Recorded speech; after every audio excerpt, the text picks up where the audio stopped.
I apologize. I already did that gag once in my last Friday the 13th review, so, alright, no, for real this time, I don't want to play it out. I gotta stay creative on this YouTube platform, right? Have you ever stopped for a moment and thought to yourself, man, I've been really stressed out lately. With work, with family, with life in general. I need to take a vacation with my friends. Huh, this place looks nice. Better check the reviews. People say there's been frequent mass murders there. Let's go anyways. If you've ever found yourself in this situation, you might be in a Friday the 13th movie.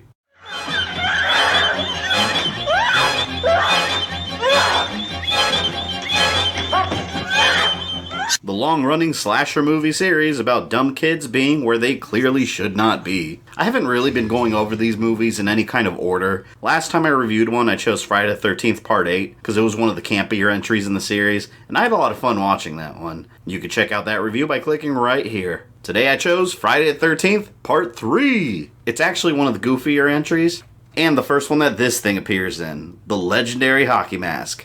Let's not forget that in the first movie, Jason was not the killer, it was his mother. And in part 2, he had a sack over his head the whole time. In fact, when the movie starts, it immediately shows you what happens at the end of the second one. I always thought these refreshers were kinda cool, and movies don't really do them anymore. So let's explore how part 2 leads directly into part 3. Jason's going after his final batch of victims and gets a machete in him.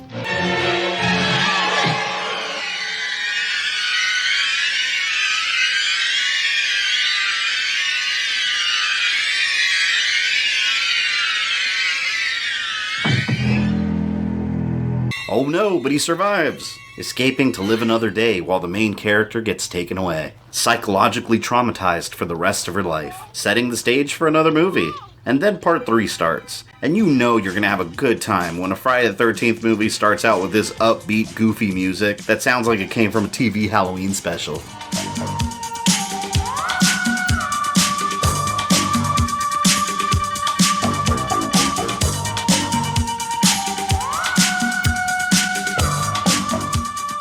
And by the way, you see how those letters pop up in front of the screen like that? Well, this movie was actually released as Friday the 13th Part 3 3D. I gotta say, the 3D in this movie is so gimmicky. Watching this movie in 2D can be a bit awkward because every single scene that was made to show off the 3D feature is super obvious and not subtle in any way, shape, or form. It all amounts to actors sticking things in front of the camera for way too long. This is all the exercise I need.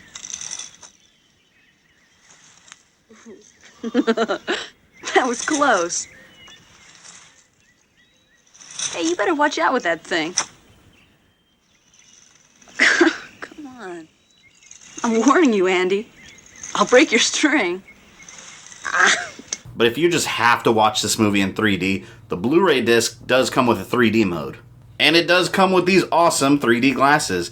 But it's that shitty 3D, you know, the one with the red and the blue lens, where everything just looks kind of purple and it makes you feel cross-eyed. It sucks ass. And I wish it would have gotten a proper 3D release. I hate these. I think I saw the movie like this one time and I had no desire to watch it like that again. The story in Friday the 13th Part 3 can be summed up really quickly. A group of teenagers go to Crystal Lake and get taken out by Jason one by one. But it doesn't immediately introduce us to our stellar cast of characters. One day after Part 2, Jason goes to a store for a change of clothes, after I suppose he miraculously healed from a machete wound. The store is run by Harold and his wife Edna, who's the stereotypical naggy wife that bitches about everything.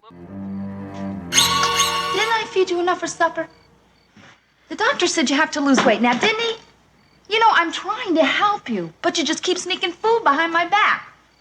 What am I going to do with you? And would you put that filthy animal back where it belongs? Come on. And this scene is in the movie just to establish that Jason is still up to no good and still stalking victims actively around Crystal Lake.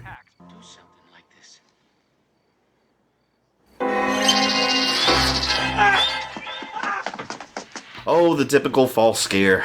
By the way, on the Blu-ray, you can clearly see how fake this snake is. It's hilarious. The magic of high definition in movies that were never meant to be seen so clearly. Harold was scared by this snake so intensely that he literally runs off to go take a shit. But the poor man can't even take a shit in peace. Impatient Jason can't wait until he's done before he starts interrupting him while he's trying to push out that log.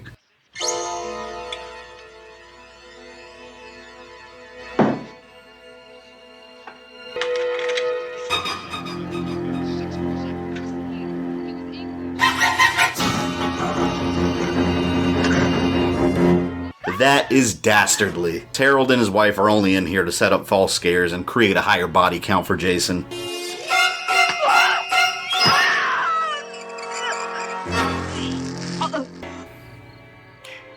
Well, this video is going to be non-advertiser friendly. What can you do? And here we have our cast of characters that we spend the rest of the movie with, our victim checklist, if you will. Most of them are the same brain-dead stereotypes you'd find in most any slasher movie. Andy is the typical cocky dude that just wants some ass, and Debbie is his girlfriend that's always making sexual comments. Oh, come on. We'll be all alone and do whatever we want. Nobody will see. Sounds disgusting. Let's go. I'll grab a couple of towels. I'll see you down there.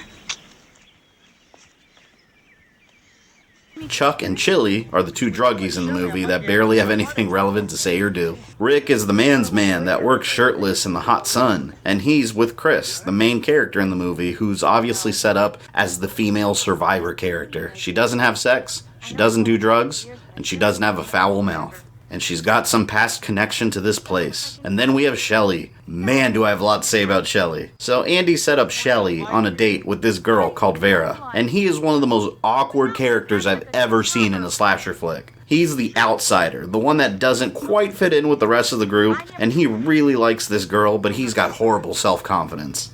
So don't embarrass me. Just relax. Be yourself. Would you be yourself if you look like this?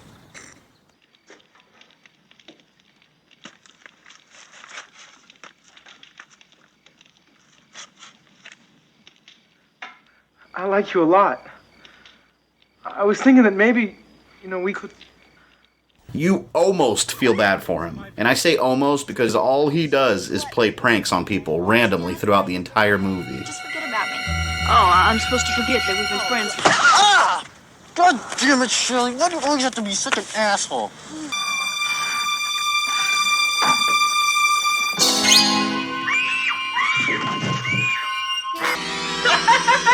Oh my... Get up!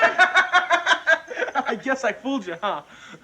So as expected, all these teenagers get together and take a trip to Chris's old house in Crystal Lake, where she used to live. Every single thing in the universe is trying to reach them and tell them do not go there. There was just a mass murder there. They even see body bags being taken away, and they run into a homeless guy that's holding an eyeball warning them. Holding an eyeball. What is that? I found this today. There were other parts of the body. That's an eyeball! But he said he wanted me to have this. Yes. He wanted me to warn you. Look upon this omen and go back from whence ye came. I have warned thee. And when they get to the cabin, Chris meets up with Rick, and he calmly gets her attention.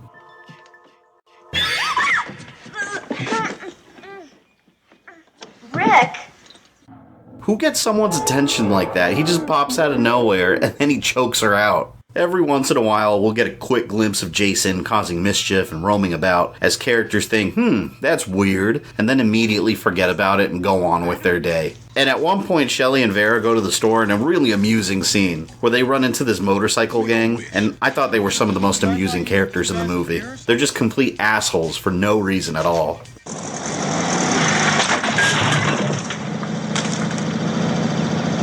Oh, shit! Oh, shit is right. Let's get out of here. Hold on!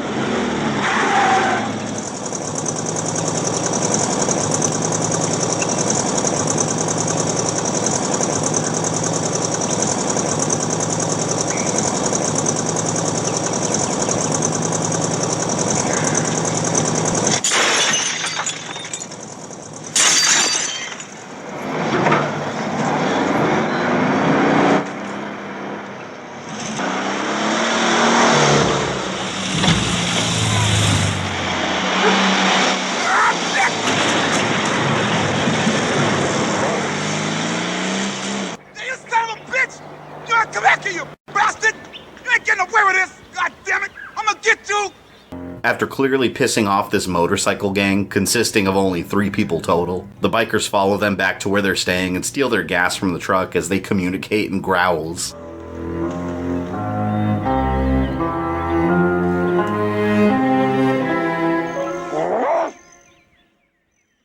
The hell is that? Oh, and also they are suddenly sensitive to the feelings of others.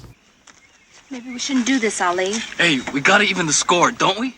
Nobody's gonna get hurt, okay, babe? Nobody's gonna get hurt, okay? And while they're stealing the gas, the female in the gang, Fox, goes off and starts playing in the barn loudly. I thought they were trying to be stealthy. Around. Now, come on. We got shit to do. Oh, you know what that means? It's time for our first victims.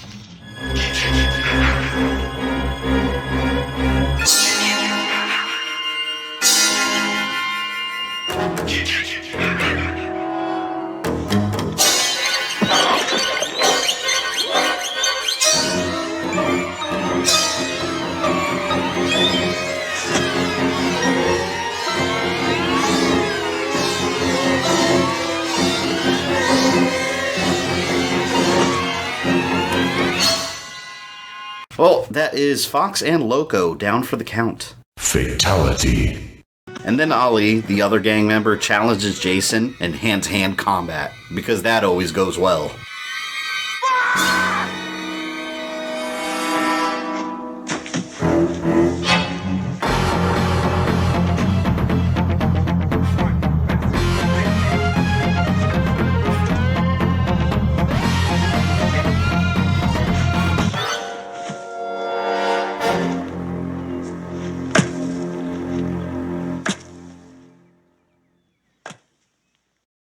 Fatality. I do like that they keep Jason semi-hidden here and don't show his face yet. You have to save something for later. And Chris also reveals her backstory, detailing a previous encounter she had with Jason in an incredibly overdramatic fashion. That is just a little bit too long. She was here once, got mad at her parents, and ran away in order to worry them on purpose. And then she ran into Jason in the woods. He was so grotesque. He was almost inhuman. He had a knife. And he attacked me with it.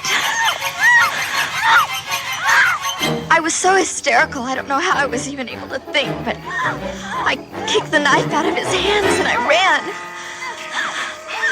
He ran after me and he caught me and he pulled me down to the ground. I was kicking and screaming and yelling, but it didn't do any good. He dragged me along the ground. I blacked out. I don't know what happened after that. I just don't know. Again, why did you come here? But my real question is, how does this flashback fit into the timeline of Friday the 13th? We know Jason's been hiding out here since childhood, but in that flashback, he looks bald. He looks like he does in this movie. But just the other day, Friday the 13th Part 2 takes place, and he looks like this. I'm probably just looking way too deep into this, honestly, in a movie where logic clearly doesn't apply. And while she's in storytime mode, Andy and Debbie have sexual adventures. A crime in slasher movies. An act that will doom you for sure. And Andy's death is one of the funniest ones. He's walking around on his hands like a jackass, and then Jason just pops up out of nowhere.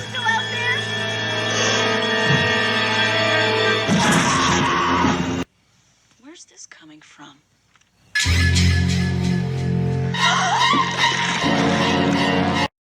Fatality. And since Andy and Debbie were frolicking about, that's the moment Shelley suggests that he and Vera do the same, as he gets rejected, and she runs outside to escape his creepy madness. And what does he do?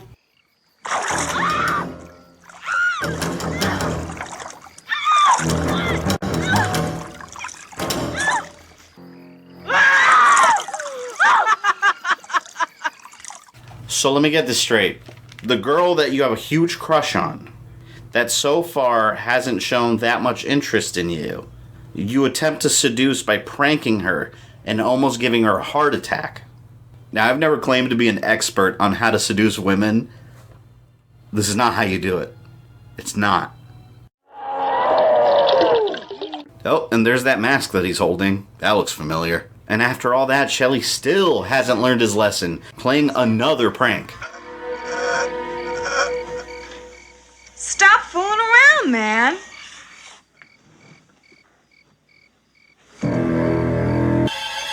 Shelly, enough is enough. Oh, this one's real? And when Chili realizes that this is not a prank, she starts panicking in one of the most hilarious and slowest chase sequences I have ever seen. And the acting is Oscar award winning.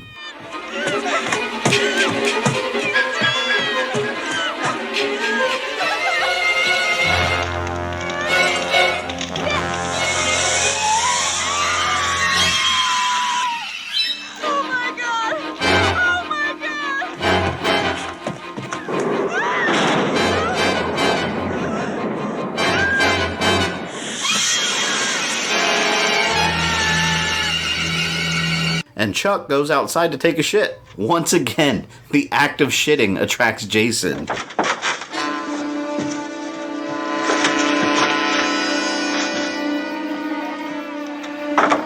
Who's there? What is this guy's problem harassing people while they're in the bathroom doing number 2? When a man is doing a number 2, that's like a zen-like experience. You don't want to be bothered. That's the second person in the movie he's bothered while taking a dump. One is too much. That's better.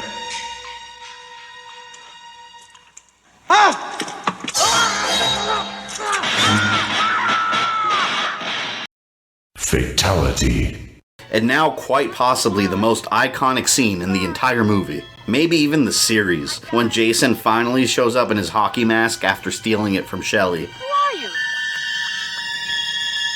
What are you doing? Hey, now cut that out right now. That's not funny.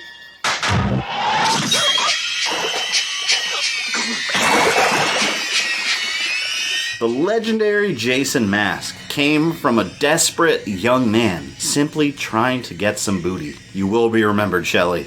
You will be remembered.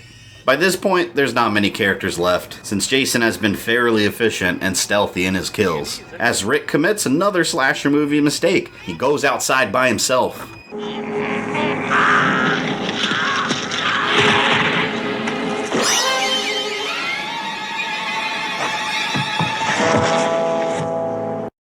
Fatality. And now we have the portion of the slasher movie inspired by the likes of Halloween, that I like to call the funhouse of horror, when the main surviving character starts discovering all the bodies of her dead friends, followed by a final chase.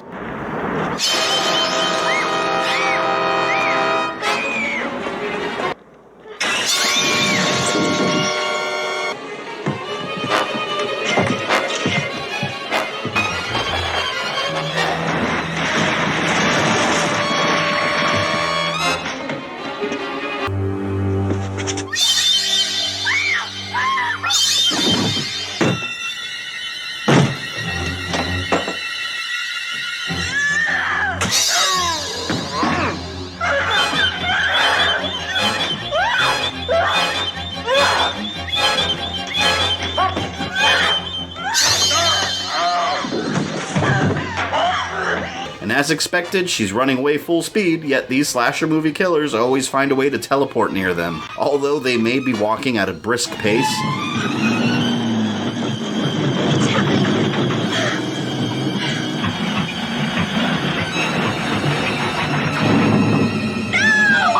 What a surprise. You know, this was actually really well done here, because in most slasher movies, it just happens for no reason. Like, the car was fine, and then it's not. But in here, they actually went the extra mile and provided an explanation that the motorcycle gang took all their gas. Well done.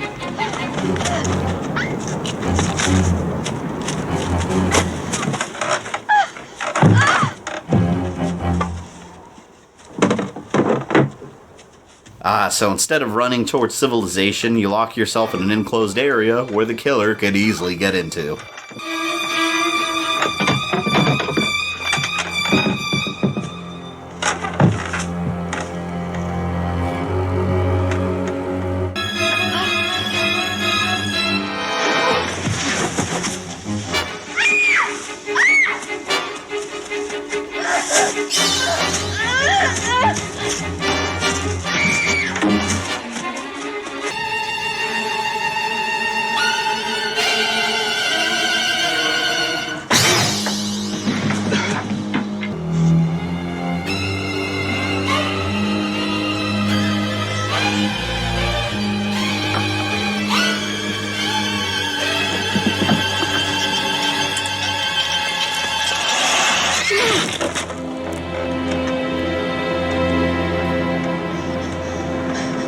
that actually worked out pretty well for her. She got Jason to die by hanging. Someone might want to hurry up and remove that body before a big YouTuber discovers it and films it. Oh wait, he's in fact not dead. I love how he stops momentarily to remove the mask and show his face. Look at that, he's so ugly. The makeup job simply looks fantastic. Oh, and look, Ollie, he's still alive. Wait, we gotta fix this chart, hold on. Alright, now it's fixed.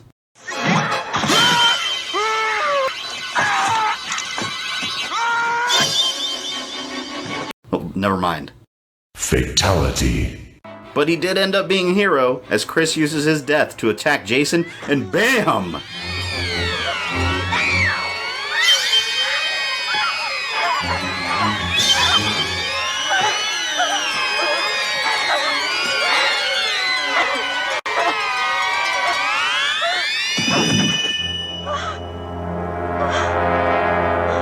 So you have just killed Jason. What do you do next?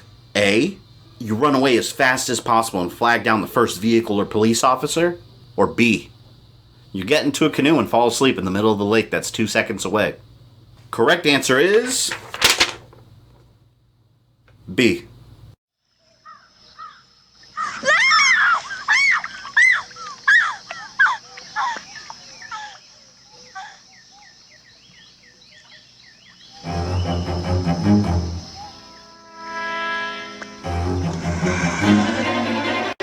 Yet another false death. He is still alive. That expression on his face, too, is genuinely terrifying.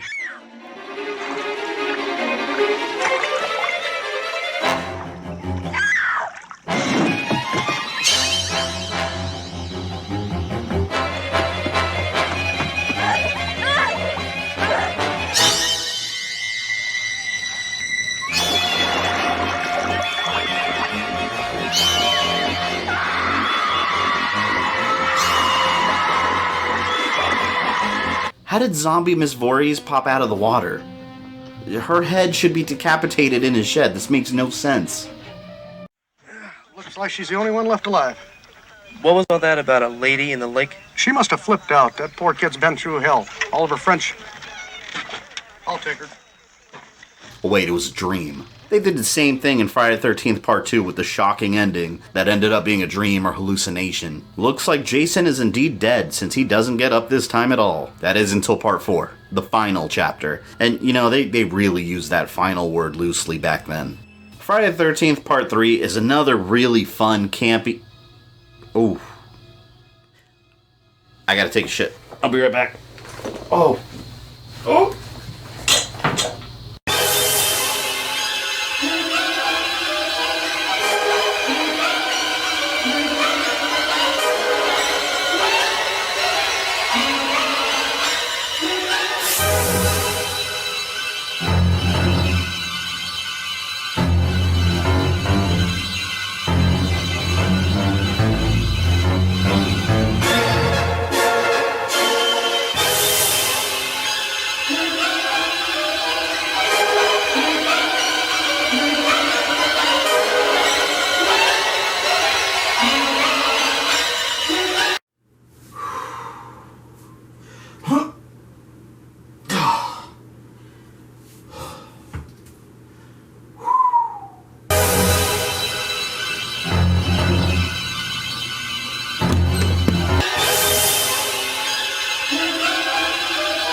Really? Come on, man, look what I'm doing. You can't wait 5 seconds.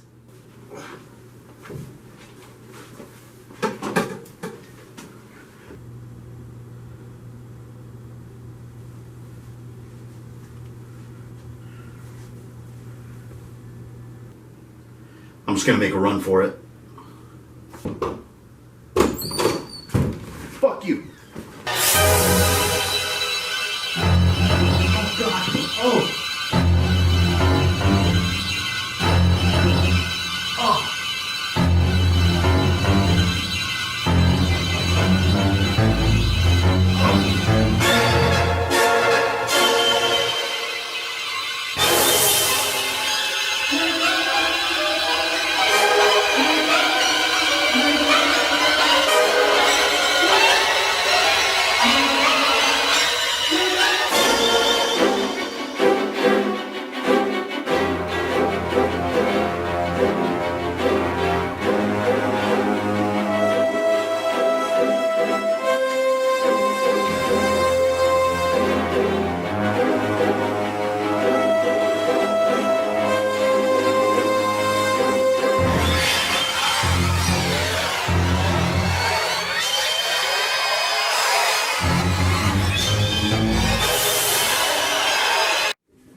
At least now I can finish taking my dump.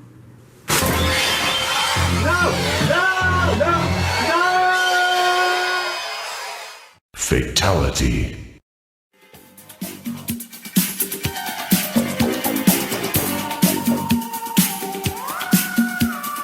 If you enjoyed this video, leave me a like and a comment down below letting me know. Don't forget to subscribe and follow me on social media. You can also check out some of my other videos or click my Patreon link if you'd like to support GamerThumbTV. This is Fabian. I love you guys, and I'll see you next time.